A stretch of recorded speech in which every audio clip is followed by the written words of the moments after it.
is working to provide people with winter housing.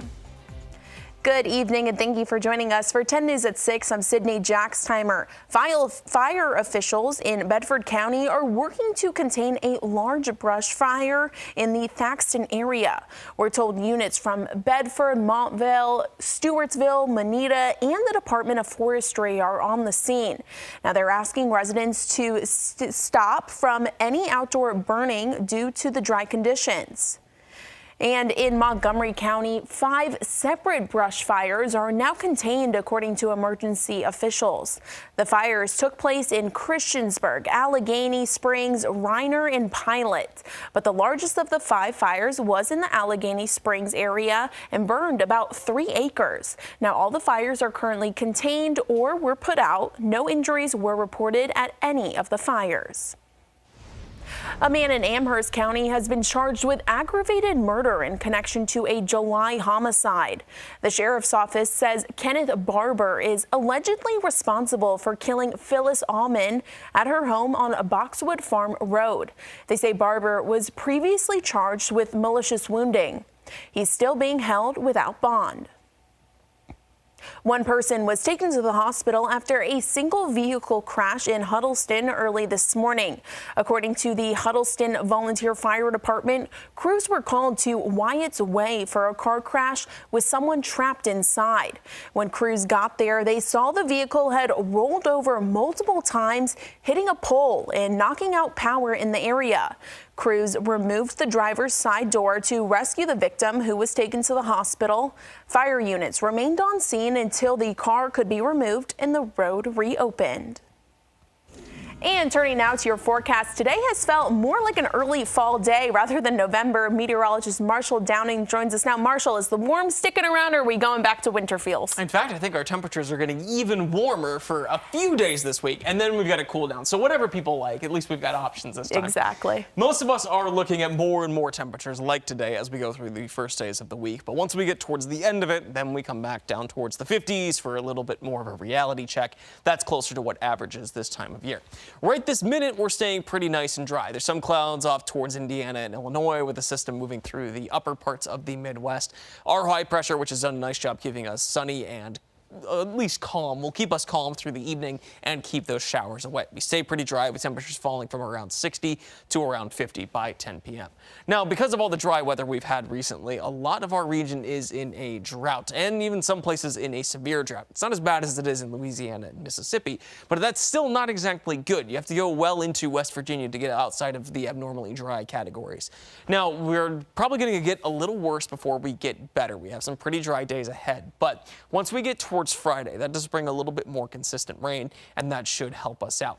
That's also going to be the switch point in our temperatures. We keep on rising with warm air coming out ahead of that front, but once it comes through, we're back down towards the 50s. I don't think we're going to see highs in the 40s necessarily soon, but it is certainly going to be a big cool down as we go from the middle to end of this week. Stick around, I'll show you how much rain and wind we're looking at as that front approaches. Back to you, Sydney.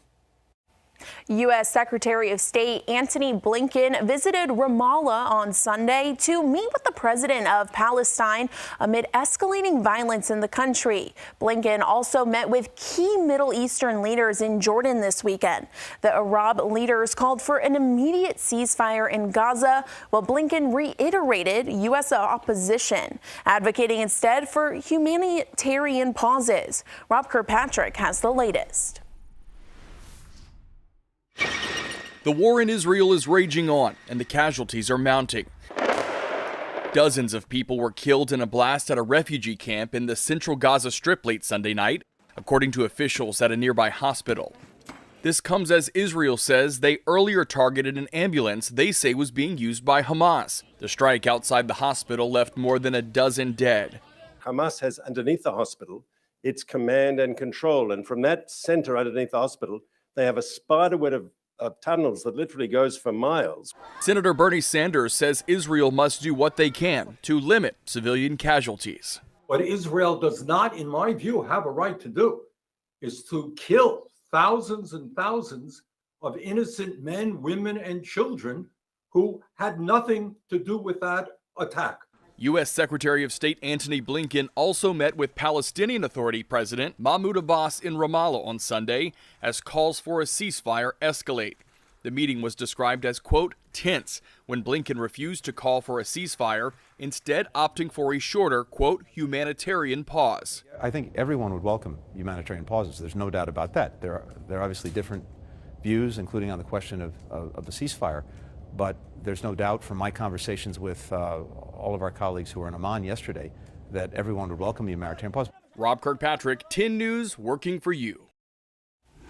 And still ahead, celebrating Veterans Day in the Roanoke Valley. We'll give you a preview of the parade to honor the men and women who served in our armed forces.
One program in the New River Valley is making sure no one is left out in the cold this winter.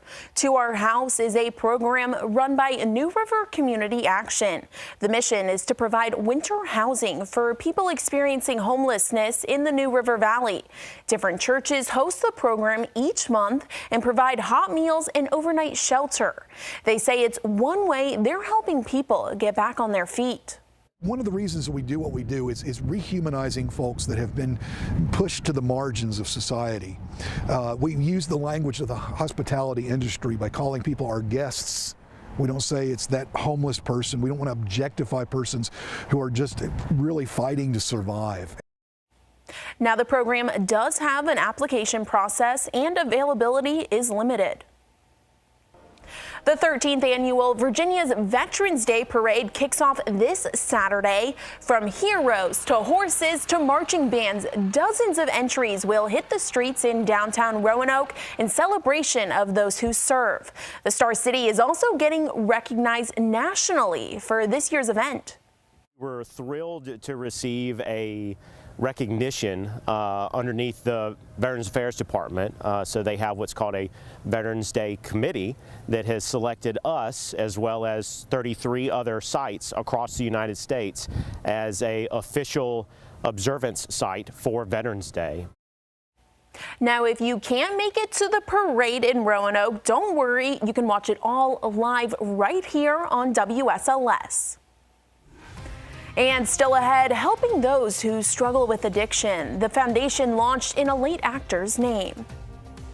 And here's a live look from our Virginia Tech Skycam. I'm still not used to seeing the dark at, 6:10, but coming up on 10 News at 6, Marshall will have another look at your forecast.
A foundation has been created in Matthew Perry's name to help those struggling with addiction.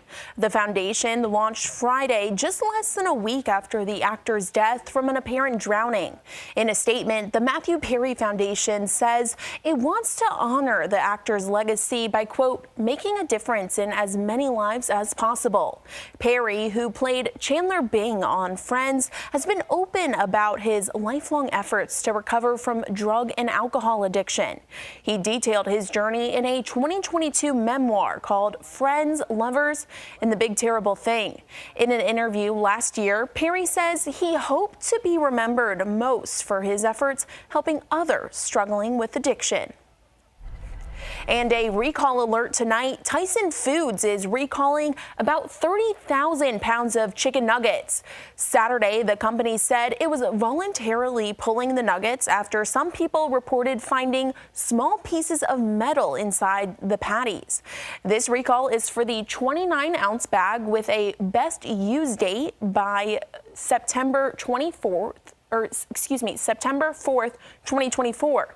The chicken was sold in a number of states, including here in Virginia.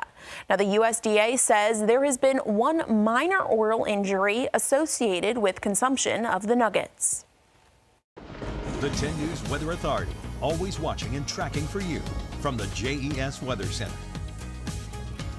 Good evening, everyone. Our temperatures are on the cool side right now, but we did warm up quite a bit during the day. Now that the sun has set, we are looking at our temperatures falling more and more, but we have extra heat coming our direction since there's plenty of heat concentrated down towards our southwest. The warmer temperatures in Texas and Louisiana, which we can sample, are what are heading our direction, and that is going to end up influencing our weather rather consistently as we get into the later parts of the week. Right now in central Louisiana, it's about 80 degrees and temperatures still in the 70s, a little bit south of Dallas. That kind of heat is headed our direction with lots of low to mid 70s to come. And at this point, I just checked the leaf progress earlier on today. Basically, all of us are past peak. So we're really into the wintry look of trees. We'll see that for quite some time, and especially in the mornings at this point, since we've got earlier sunrises and sunsets stay before 6 p.m., I think all the way until February. Meanwhile, with the extra heat and the sunshine that we do have, since the actual day lengths haven't really changed that much. They've been shortening since the solstice. They'll continue to shorten until we actually start winter. But because we've had plenty of sun today, that helped our temperatures get to the mid 60s in the NRV and Highlands, getting to the upper 60s and even 70 in Southside for tomorrow. Temperatures shape up pretty similarly to what we had today. And then on top of that, even warmer on Wednesday as most of us get well into the 70s, even Lynchburg trying to get towards 80. Now, I don't think a lot of spots actually will, but I wouldn't be surprised if one or two does make it to the 80 mark. Thursday's probably a little cooler for most of us, but we don't really notice the effects of the front coming through until we get towards Friday, and especially after that for the weekend. So with the temperatures we've got coming our way, it feels a lot more like the start of fall, so late into September or early parts of October. At this point in the year, a lot of our average high temperatures are in the low to mid 60s, so we're feeling well above that. But as we get closer to Thanksgiving and our next front approaches, that will bring our temperatures down into the upper 50s and keep us about on par for average. So we do have a warm stretch, but we're not going to be abnormally long for an abnormal amount of time. It's a rather strong temperature change that's coming through, about 20 degrees for most of us, so not the strongest cold front that we've had, but at least stronger than some of those ones that come through during the summer. That'll bring us from the mid 70s on Thursday to the mid to upper 80s for our highs on Saturday. Rain stays away pretty much until Thursday night, basically Friday morning. Consistent rain through Friday with just a few showers left over on Saturday. So because we are able to stay dry, temperatures are going to be stable tonight going into tomorrow. Blacksburg at 37, Bedford at 40, similar lows to what we had this morning. Warming up a little bit on Monday with lots of temperatures getting into the upper 60s and some 70s, more mid to upper 70s for Tuesday. On the extended forecast, temperatures are going to stay there through Wednesday, Thursday. Takes until Friday for us to cool down back to the 50s by this weekend. Now, the 3-degree guarantee, because of our sunshine, kind of blew it out of the water with getting up to 75 degrees. But we're going to see temperatures like this rather consistently for a lot of the week ahead. I was pleasantly surprised by how warm it was today and yesterday. I thought, you know, we had that really that stretch of cold weather last week, and I thought, oh, it's now November, it's going to continue. But no, we're back to like spring almost. Pretty much, and especially lows too. Those are improving a lot. I mean, we've been down to the 30s and 20s in just the past few days. We're back into the 50s as we get towards next week. Yeah, I'm okay with that. We'll keep it around. We are already working for you on 10 News at 11 with Thanksgiving just around the corner, even though it doesn't feel like it with these temperatures. A staple of the holiday is already underway. We'll give you a sneak peek of some of the balloons in the Macy's Day Parade. And after the break, a check on the NASCAR Championship race in Phoenix, coaching news in high school football, and more on the Flames' 9-0 start to the season. That and more next in sports.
And now, the Freedom First Sports Desk. First and 10 news out of the Seminole District. Brookville's John Meeks has decided to step down as head coach of the Bees program. Meeks led the Bees to the playoffs each year with the exception of this current season, had over 70 wins during his 10-year stint with Brookville. No word yet on an immediate replacement. The NASCAR season coming to a close with the championship race in Phoenix as we speak. William Byron was on the pole as many viewed former champion Kyle Larson as the favorite. Great day out west to go racing. Byron won stage 1, and he's had a strong car all day long. Trouble coming up here on lap 109. Christopher Bell, one of the championship drivers, had a rotor go down, so the caution is out. More importantly, the 20 car would be done for the day. So then there was 3. Chris Buescher had the lead at the right time. He claimed stage 2. Now we are under 20 laps to go at last check. This is where the 4 championship drivers were running. Spots 2, 3, and 4. Ross Chastain leading the race. Currently, as we speak, we'll of course have more tonight at 11. In the NFL, after trading away its best defensive ends, the Washington Commanders had a tough test on the road at New England. Strong start for Washington, already leading 3-0 when Brian Robinson takes the handoff, rolls for the touchdown, 10-0 lead. Patriots, however, would storm back. Ramondre Stevenson, a 64-yard rumble in the jungle as New England took a 14-10 advantage. Second half, Sam "I Am" Howell finds Jahan Dotson, scores a 33-yard touchdown in traffic. Joey Sly hit both of his field goals today, and Washington wins it 22-17. Other scores of note, the Panthers trailing the Colts at last check, and the Eagles in front of the Cowboys. Under first-year coach Jamie Chadwell, Liberty had 1 goal, be conference champion. They are halfway there, wrapping up the regular season Conference USA title last night. The Flames beat Louisiana Tech 56-30 and returned to the AP Top 25 poll, ranked 25th. Liberty's rushing attack continues to dominate, 305 yards as a team, with Quentin Cooley doing lots of the heavy lifting, finishing with 179 yards and 2 scores. Really was just running back staying tight this game, honestly. If we go back and watch films, all the tight runs that we made is because it was a defender overlapping it or anything. But the O-line, they always open the gas, they do what they do. Had a good couple runs off Jordan White. He played his butt off today. Just running off of him was amazing, honestly. He has a great knack. You know, he's a bowling ball, and he runs hard, and the more he goes, guys start bouncing off of him. He starts wearing them down, and the O-line's doing a fantastic job. Liberty earned the right to host the Conference USA Championship game on December the 1st. The college basketball season tips off for many of our local teams on Monday. That includes the women of Virginia Tech coming off an impressive Final Four run. The preseason 8th-ranked Hokies are ready to get back to work. Coach Brooks and his core of returners hope that they hit the jackpot, as they have in the past, with some key additions from the transfer portal, including junior Matilda Eck from Michigan State and Olivia Sumil from Wake Forest, to go along with a strong freshman class. You know, transfers are terrific, and they're a big part of what you're doing. But you know, they're on a fast learning curve. They have to learn so quickly in what you're doing, and a lot of times, in some cases, you only have them for a year. It's really not a year. It's only like 8 months, and they have to learn. We will continue to build our foundation with our freshmen. So the VT women tip off tomorrow at 5 p.m. against High Point. The men at 8 o'clock with Coppin State. UVA men hosting Tarleton State. Radford at number 19 UNC. Highlander women will host Concord. Liberty will have a doubleheader beginning at 3. VMI will be at Richmond. Your news and notes: JMU up to number 21 now with a 9-0 record. USC has fired its defensive coordinator Alex Grinch, and James Harden will make his Clippers debut tomorrow night. Time to cut it out. 6 seconds left in the game. C.J. Stroud of the Houston Texans, he set a new rookie passing record over 455 yards, but look at this. He also got the last-second win over Tampa Bay. Have a day, C.J. Stroud, over 450 yards. That's a lot of passing. That's a lot. Seriously, that's pretty impressive out there. Look at poor Baker Mayfield. Oh, I know. He just looks sad, so sad right there in that shot. Yikes. Well, hopefully teams are enjoying the weather that we do have through this. If they're doing any practicing, most of us are going to be back to the mid-70s for a while. But then this next Friday night, high school football, not exactly looking great for any teams that are still out there. Most of us going to be into the 50s there, pretty soggy throughout the day, and then back down to the 50s through the weekend. But at least we're drier there. Lows really improved too, so it doesn't feel too bad. If you want the fall feel, that does come back as we get towards next weekend. All right. If you don't like it, just wait until tomorrow, right? Basically. It's that time of year. Thank you guys for joining us for 10 News at 6. We will see you back here at 11.